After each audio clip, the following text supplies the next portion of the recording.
So this was how this content creator was deceived by a guy she met online who invited her over to his house under the guise of giving her a modeling job. The Nigerian content creator and thrift seller known as Fem's Thrift and her friend were sexually assaulted by a 23-year-old man named Abidemi Emmanuel after he lured them with a fake modeling job offer in Ajawo Estate, Lagos, Nigeria. Before the incident, it was said that Fem was known online as a small business owner, selling thrift items and creating content. She used social media platforms including TikTok, Instagram to promote her work and reach to her customers. And days before this incident, it was said that she was contacted on Instagram by Emmanuel, who presented himself as someone starting an international fashion brand and looking for models. Screenshots of the chats between them show that he acted professional. He presented himself professionally, asked about her fees, assured her that the job was genuine, even said that he does not work with minors, and promised her that his full production team was going to be around because the photography session is going to take place in his house. So obviously that leaves room for doubt sometimes, especially if it's a female model or a female person you're trying to work with. But when he let her know that, oh, the production team are going to be there, the makeup artist, the fashion designer, the stylist, the photographer, assuring her that multiple other people will be in the house during the time of photography, was kind of his way of letting her know that she was safe.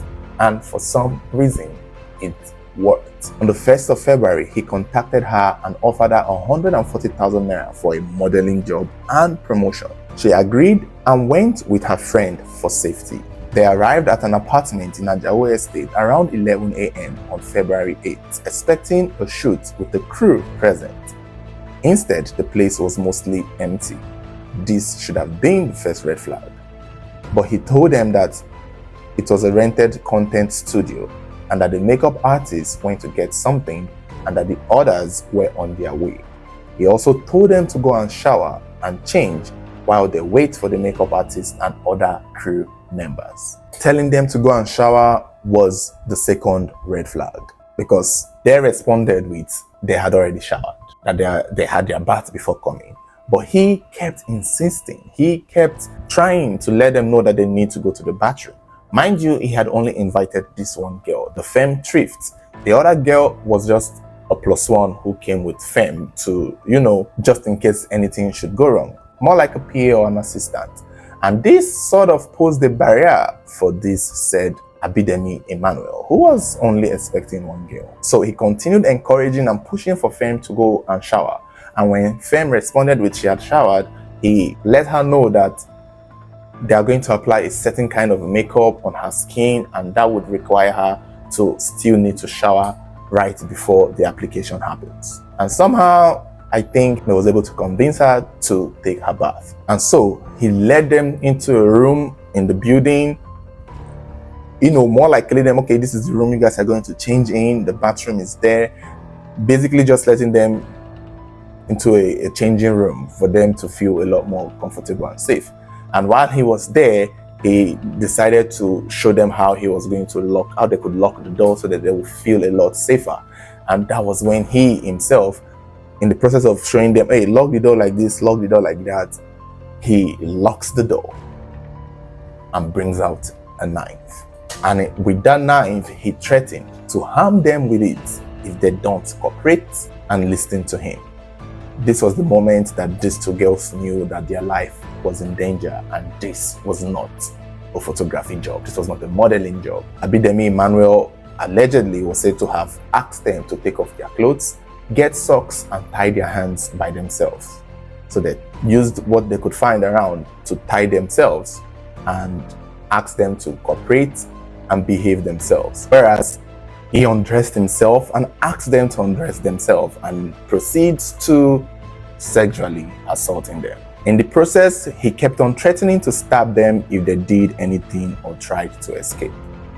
And at some point, it was said that he told them that his reason for assaulting them was because he once worked with a girl who promised to advertise his job, advertise his products, but the girl later blocked him. This was after he had paid the girl for the job. The girl blocked him and refused to tag him online.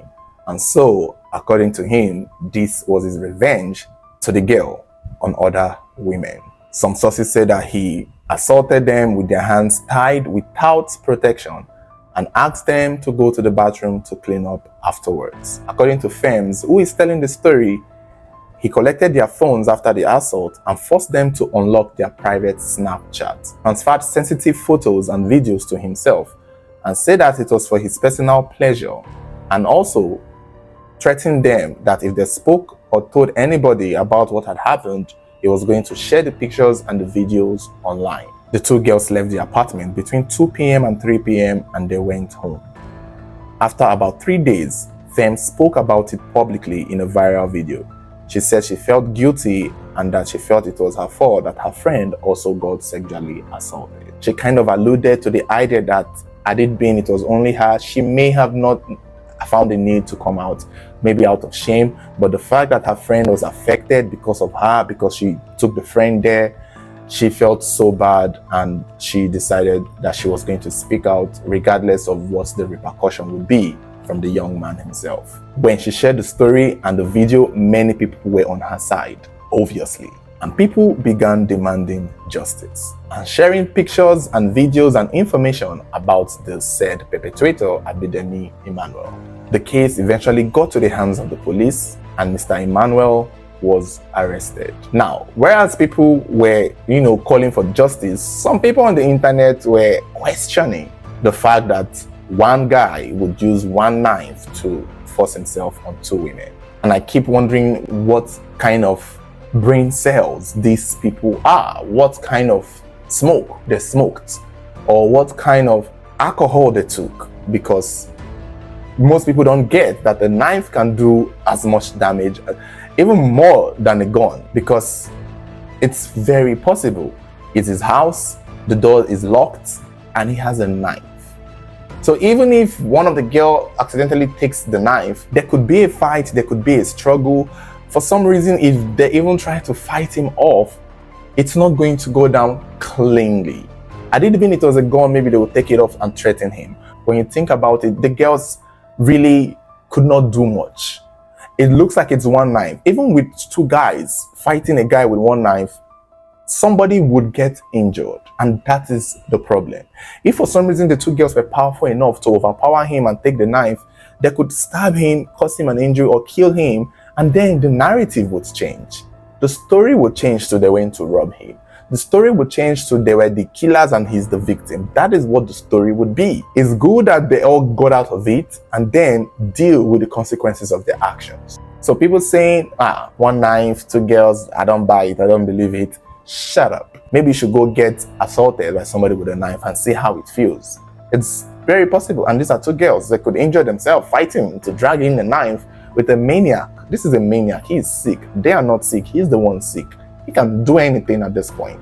He's crazy. The authorities soon confirmed that Emmanuel was in their custody and the investigation was ongoing. According to Fems, the first police station she took the case to did not take it seriously until someone reached out to her and transferred the case to a different police station. There are also rumors that the suspect or his family are trying to reach some sort of agreement with the victim outside of the law, outside of court, but they refused. And this is also creating a divide on the internet, because some people are of the opinion that she should take the money. She and the girl should take the money. They should build a family in millions rather than just have him punished, because eventually he will still be released. Who knows? So there are some people who are saying they should just take the money. Since the family of the young man wants to settle outside of court, then they should build them. And I'm not going to lie, I hate that I have this slight agreement to that idea where I could be like, you know what, take the money. But the problem with taking the money is this guy is most likely going to do it again. Maybe not in 2 years' time or in 3 years' time. In the 5 years' time, he will do it again, and this time he will kill the girl so they don't go out and expose him. That is how you start getting serial killers. Serial killers start from serial rapists. Take it from me. I'm the one telling you people this now for free. Most serial killers who target women were serial rapists who got reported by the women they raped. So future crime to commit, they would make sure that the women don't get a chance to go and report. And that is how they turn to serial killers. So Whereas taking the money would be good for the girl and their life and their career, assuming they charge 20 million naira each or 50 million naira each from the family, that would change their lives, get them out of this country, give them a good start elsewhere. But at the same time, the assaulter, the rapist is still out there. It's still out there. And he may become, for the first year, second year, imagine that he carried out this revenge on these girls because of what the girl did to him. That means he's going to carry out more revenge on these two girls who took money from his family because of what he did to them. People like these monsters only get worse. So taking money will be good, but if that means he will stay out of prison, then he's going to do it again to somebody, and that person may not get a chance to come on TikTok to tell a side of the story. And that is why they shouldn't take the money. I would say take the money on the condition that he still goes to prison. But I don't think the family would want that kind of deal, would they? Another reason why people are saying that the girl should take the money is that they believe that if the family is willing to pay the girl to keep quiet, they will pay the police to release them. And that is how most cases go silent. So last, the guy is in custody now, he has been arrested, and if the case is not pushed enough, they will pay him out of prison. The girls will get nothing, and the guy will still walk free, and he may still do it to other people again. And that is a dilemma. If Nigeria had a working system, that guy has no business coming out of prison.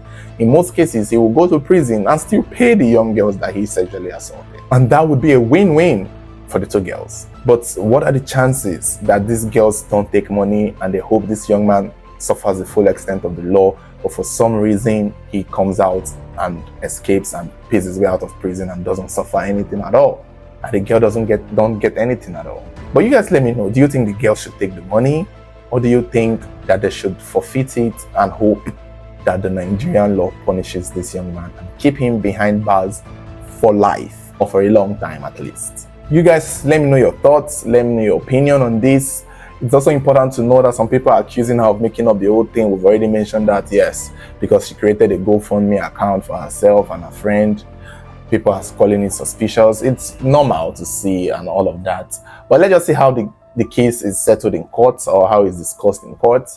Thank God there are two girls versus him. So we'll see the things that is being said, or see evidence and proof. If they have chats, if they check his phone and see their private images.